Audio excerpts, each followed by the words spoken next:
Hello everyone, welcome back to another day of 12 days of SwitchUp, and today we have got one of my favourites actually, and this is the Hidden Gems video. Now, it is hard to class what is a hidden gem. I mean, any game that you mention ever, someone's going to have heard of it, let's be honest. Yep. But for the most part, because the eShop is just a minefield these days, isn't it? It's just a chance for us to highlight some good games that some people may well have missed out on. Yeah. It's like a bog, isn't it, the eShop? It is, yeah. Have you ever seen The Never-Ending Story? Yes. It's like the bog of despair. Yep. Just sucks games into it, doesn't it? And they sink below the waves. Is that the one where the big, like, flying dog thing?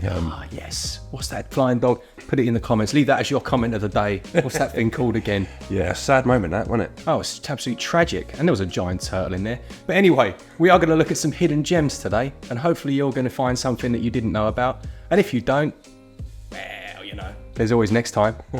Exactly right, yeah. Obviously we've done so many of these videos now that these are going to be ones that we possibly haven't highlighted before, maybe with a few, you know, obvious ones, obvious hidden ones, if that makes sense, thrown in. Yeah, and I'm clearly saying our sponsor of the entire series, Untold Tales, they have a 90% off sale. Do go check them out. We'll pop links in the description as well.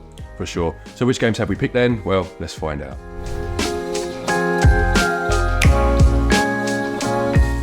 A big shout out from Glen and I to Untold Tales. You guys are amazing for sponsoring all of this series that we've made here for Christmas. And today's feature game in your sale is Dex. Now Dex is just 89p. I'd say that a lot of our audience own Dex, and those that don't, well, you really should. It's very much a futuristic cyberpunk open world adventure, but from that 2D perspective. Now, regardless of what you think of the visuals, you may love them, you may not. What Dex does so well is tell an intriguing storyline, and also it gives you the choice that you used to have back in those old school games. If you see a group of thugs, you can engage them, you could try and talk your way around them, or you could try and stealth your way around. It was actually designed as a tribute to a lot of those classics, and you can tell that. Now it has deep RPG mechanics, it's non-linear, it's fully voiced in English, and there's a nice little hacking mechanic in here as well. As I said at the start, Dex is just 89p. Alright, Barjan. Thanks to Untold Tales for sponsoring the 12 days of SwitchUp. Alright, the first one then is A Space for the Unbound. Now, I played this quite a while back. Quite an unusual game, really. It's set in, I think it's like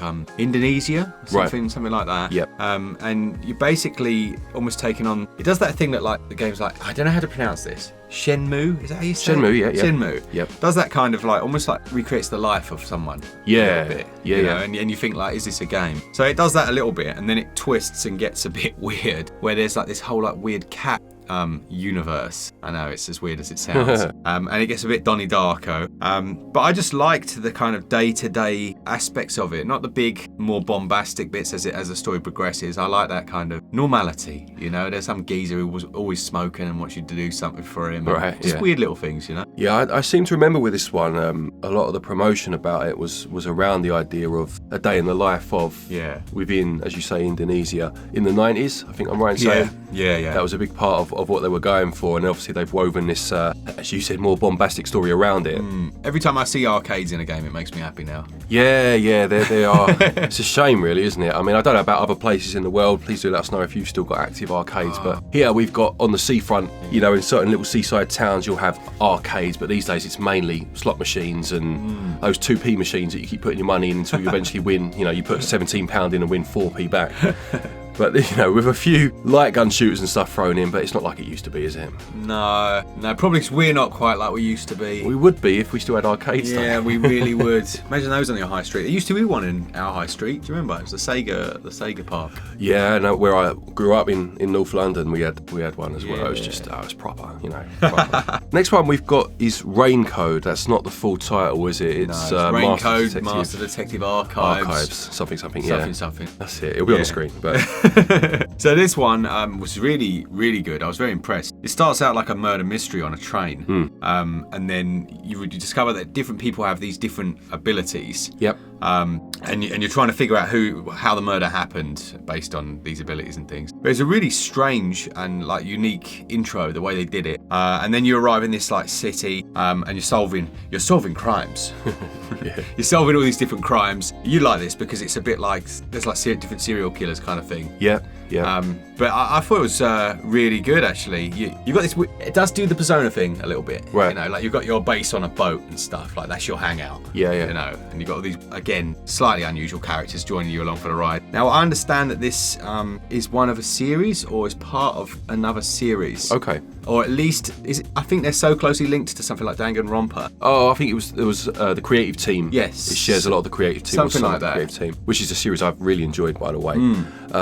Yeah, I actually own this one, and it may well be one that I dip into this Christmas. When I first heard of it, I assumed it was a visual novel. Yeah. Because it sounded like Danganronpa, and it sounded like things like AI, the Somnium Files. Yes, yeah. But from what you've told me about it, it does delve more into that kind of RPG side, doesn't it? It is, yeah. It's more the Persona RPG The dungeons side, and what have you, yeah. So, yeah, still one I definitely want to play, and it definitely sounds interesting, yeah.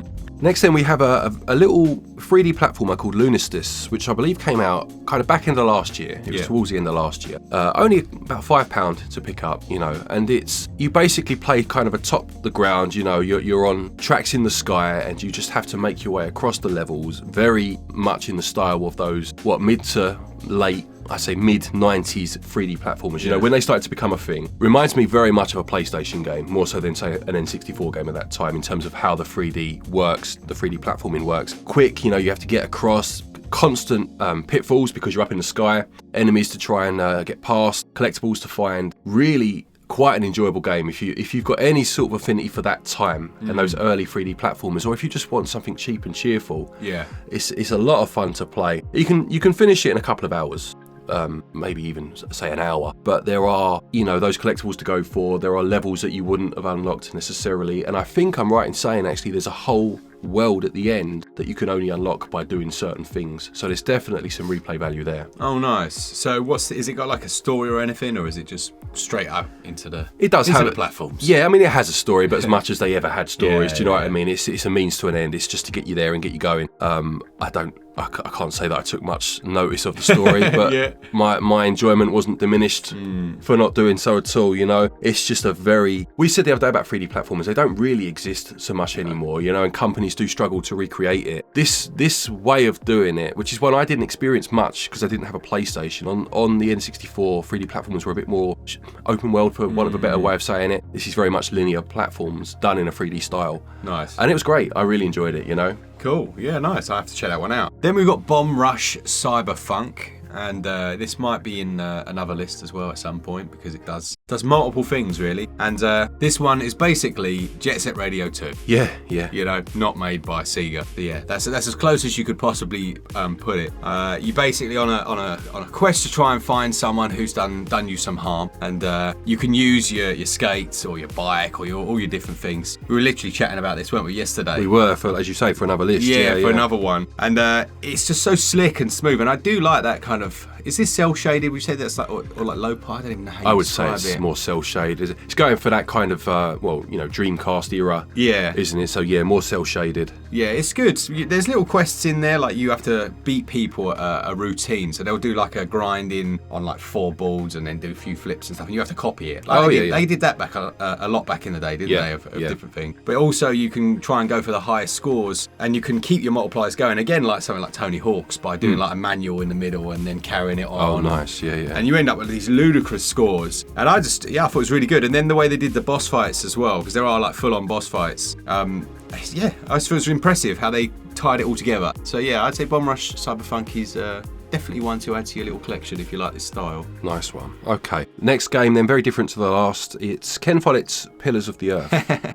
I mean, you think you saw this one, didn't you? This really does remind me of the old school, like Broken Swords. Yeah. I loved that art style back in the day. That's completely timeless for me. That like hand-painted backgrounds, you know. It didn't really matter how animated the character was, although fair play, like it was Westwood, wasn't it? It was Revolution, one of the two. They did a really good job with the animations of those like little 2D characters. Did you ever play it? This particular one, Pillars of the Earth? Yeah. No, I remember obviously you reviewing it, and I liked the look of it. I don't play many point-and-click games, but this is one I would definitely play, you know? I think you'd enjoy this, because again, it's from Daedalic. Yeah. And they have a habit of bringing games across that we both tend to really enjoy. And they know their stuff when it comes to point and click as And well. they don't really know their stuff, yeah. Because they did the Deponia series, didn't they? They did, yeah. Yeah, which is amazing. And always on sale. I think this is like £1.59 at the moment on the eShop. Oh wow, yeah, that is a bargain then, isn't it? You know. Yeah, but it's very cool because I didn't actually know the Pillars series of books. I don't think we really have them in the UK as much as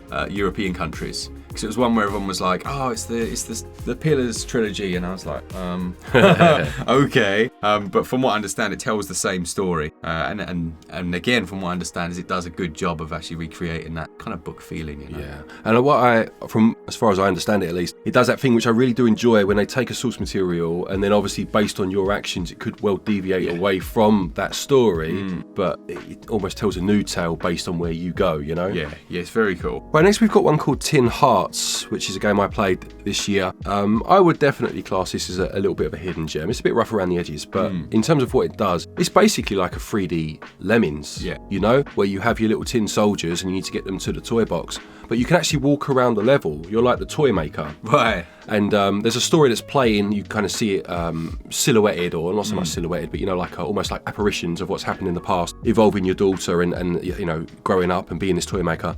And you can walk around the various levels and kind of just, you know, survey the scene almost as you go before you then start to plot the course. And then obviously you'll need to make certain adjustments to get them where they need to go, and that may well be putting something in place so they can bounce across a table, or, you know, it's just, I mean, I've always loved Lemmings. You know, anyone that grew up in the 90s or the late 80s, you know, will have love for Lemmings series, and I always like to see a new take on that classic gameplay mechanic. You don't see it too often anymore, do you? No, you don't. Especially not with a new twist on it. So like when you're saying you can move around the thing, is it like let's say first-person shooter controls as you move around, and then when you stop, do you lock it and then you can control? Yeah. So basically, you can walk around, as you say, you know, left stick, right stick. Yeah. Walk around, have a look, and then you'll almost lock onto like the workbench. Yeah. And it goes on to more of a side-on view. But then you can click to lock into, or not lock into, but to follow one of the tin soldiers and see it from their perspective as you're walking. Oh, can you? Yeah, as well. Oh, I like that. A fun game, this. I can't remember how much it was. It would have been at the bottom of the screen. That may well be one of the drawbacks. I can't remember. I bought it physically. I can have a guess. £10? Very droll, very droll.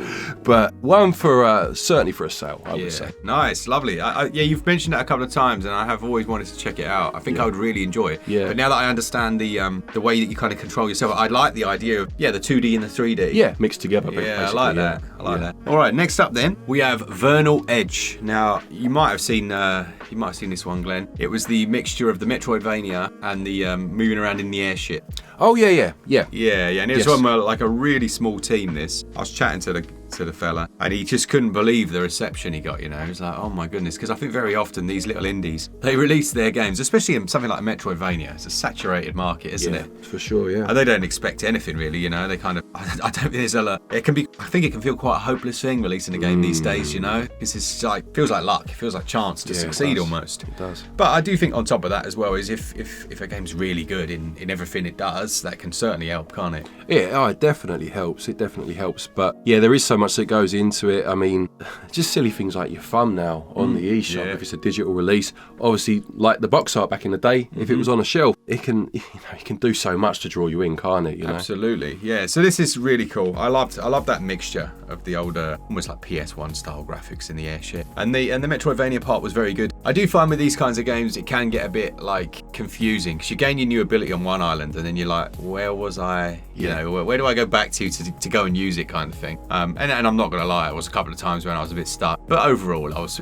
pretty decent. The next one is called Chants of the Senar. Yeah, well, I think that's a good intro to talk about it, really. Chants of the Senar. I mean, I can't even. I saw it and was like, how do I even say that? Yeah. So you find out how we actually say it. But it's like a really unusual isometric, I don't even want to call it a puzzle game. It's like an isometric adventure with with a lot of puzzle elements to it. It has quite a few logic puzzles. So like the very first thing you do is try and get through the door, and it's a puzzle in itself. So it is Chants of the Senar. We got the name eventually. But I played through this one for like one of those buy or avoid lists. Yeah, I remember seeing a bit of it. I remember being here whilst you played some of it. Yeah. And it. It reminded me, in terms of just looking at it. Obviously, I know you mentioned the puzzles, or things like Flashback. Yeah. You know, it had that kind of feel to it. Yeah. It's not as action based. No, yeah, it's a really unusual one to kind of put your finger on, you know, the atmosphere and stuff. But you basically, and what's very clever about it is you have to recreate language to solve the puzzles. Yeah. So like, there's like little hieroglyph type things. What would you call those? Hieroglyphs? Hieroglyphs, yeah.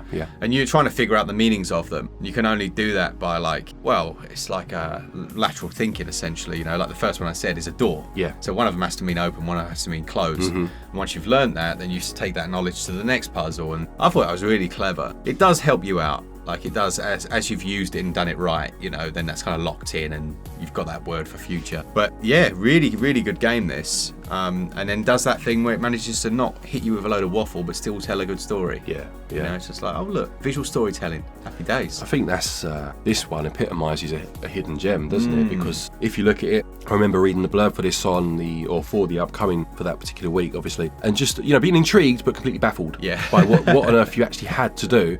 But that idea of decoding a language and then moving forward and almost picking the language up as you go is very clever. Yeah. Next one is called The Excavation of Hobbs Barrow. Now this is actually another point and click game. Having said I don't play many of them, this is one I did review and really enjoyed. Really did enjoy this one actually. It's set in like the moors of England, you know. I believe it's been a while since I played it. Obviously, I believe it was in Victorian times, and you play as a young lady that's gone there to look at this particular site. That may hold some historical significance, right. And it's one of those stories, and I love this. You get this a lot in horror, and obviously I'm a big horror fan. This isn't horror necessarily; it has some dark elements and some horror themes, but it's not out and out horror. But that idea of turning up like a small town where the locals are all very much they don't like outsiders. Yeah, exactly right. You know, they don't like outsiders, and as soon as you walk into that local pub, like you feel all the eyes on you. You know, reminds me of the beginning of An American Werewolf in London. Yeah. And obviously, she knows something sinister's going on. At first, it just feels like locals being locals. Yeah. And then it's actually, no, there's more here. This is not right, you know. And it's done very well. And what I liked about it, and I've said this before with point and clicks, this is when I do enjoy them, is that all of the puzzles were very logical. Right. There weren't anywhere you think, why would I take that and stick that in that hole in the wall? You know, like, they all felt very logical. There were some that were a bit more obtuse, I guess, but still logical. Yeah, not the rubber chicken puzzle from Monkey Island. No rubber chickens for sure. But I just enjoyed the story. You know, that's another part of point and clicks, obviously. Very much about the story, and it told its story well, had a nice pixel art style, and one that probably would get overlooked otherwise, you know. And I will say, this comes from a team called Wadget Eye Games, I believe. Wadget Eye Games made a few different point and clicks. They've got an excellent one that stars a rabbi. You play as a rabbi. Right. And I've never seen that in a game ever, as a subject matter. It was brilliant, absolutely brilliant game. And there's another one I forget the name of, but yeah, have a look for Wadget Eye Games. They've got a few on Switch. Well worth checking out. Lovely job. Right, the last one then is Cattails. Oh, Cattails. Well, I have to mention Cattails. I always call it Cattails, it winds my daughter up. Now this is it has a subheading. You'll see the subheading on the screen. I always forget. It's like a world beyond, I don't know, whatever. Okay. Now, this really has to be the kids' pick, but I do think it's one that adults could enjoy as well. Yeah. There's a series of books called The Warrior. I don't know, I always say it wrong. I'm too Americanified these days. You have been Americanified. So Warrior. Warrior. The Warriors! There you go. Come out to play. Yeah, so they're a series of books about cats. And there was a little, what they called? Who are the people that just make games, but they're not actually a game developer? Like a little modding community, kind of. No, I guess that's just, I don't know. Anyway, there's a group of people that wanted to make a fan game. A little group of fan game people who wanted to make a series based on those books. Oh, right. So they made the Cattails. I can't stop saying it because it's been winding my daughter up. They made a game like that and put it online. And then I believe it was picked up. They were like, whoever then went on to publish Cattails picked that idea up, and maybe the team, I don't know. And now we've got the Cattails series, which ended up being really, I don't know if it's a really convoluted answer for something really short. Anyway, we ended up with this series. Now, the first game was kind of good, but it didn't have everything in that they wanted. Right. The second one, from what I understand, is like bigger and better in every way. To the point where like you can build up your own, I don't know what a cat lives in. What does a cat live in? A burrow? Burrow? Cats live in burrows, don't A hive? cat hive. No, come on. I feel like I'm getting close. Litter. No. That is what they have, That's isn't what it? A they litter. They live in houses. They've been domesticated, mate. They live wherever they bloody want. Ancient Egyptian times. Here's our cats in their house. All right, the cats are there in their houses. No, you can build there, but I think it's a burrow. I feel like they live in a, but whatever. Tell us in the comments. You can build up like their whole, like a cat town. Okay. Oh, I'm loving this. This is great. And then it's got like full-on RPG mechanics. It's got like a bit of survival in it. Yeah. Basically, it's a really fleshed out, survival, creative RPG. Right. In a world of cats. Okay. Which I would never have even thought. Now I know the first game is like massively loved. People love those cats, man. Yeah. This People do one's love even cats. better from what I understand from my daughter. Right. And I really enjoyed how much information I just gave you without giving you any information about the I game. don't know what the game's about at all. I know a tiny It's a bit top-down because RPG with cats. that's what all you. That's all I needed to say. That's what I was about to say. Because I spent 10 minutes here the other day, and your daughter asked me to help her with a puzzle. Yes. And Yes, and it does have some dungeons with puzzles in it as and well. it had some puzzles like a top-down Zelda game. Yeah. So There you go. yeah, I mean, you could either take Mark's convoluted answer, or you could Please just do. go with the 6-word definition that we just went for. Either way, bit of a gem. It is a bit of a gem. Cattails. Yep. In their houses. So there you go. Hopefully you found some hidden gems. You probably want to go and watch the Never-Ending Story. And there have been some very, very good games this year. There have been some good games, and it is easy for them to get buried, as we said at the start. So hopefully, at least one of these games you've not heard of before. And if there are any that you would consider hidden gems, or a game you just want to give a shout out to, then of course stick it in the comment section. Let us know in the comments as well what your favourite one was, and we do like to hear kind of the things that we've maybe missed out on. We are giving away a Switch OLED at the end of the 12 days of SwitchUp to one lucky person, and that is all thanks to someone donating that to the channel, which is ludicrous. We've also got some physical stuff to give away, so just make sure you're involved and enjoying yourself. And once again, a massive thank you to Untold Tales. Please do go check out their publisher's sale, where you can save up to 90% off on some really good games. All the links will be in the description and the top pinned comment. Absolutely. A quick thank you to our patrons and our channel members for your continued support, and to each and every one of you for watching our videos. Take care, and until tomorrow, happy gaming.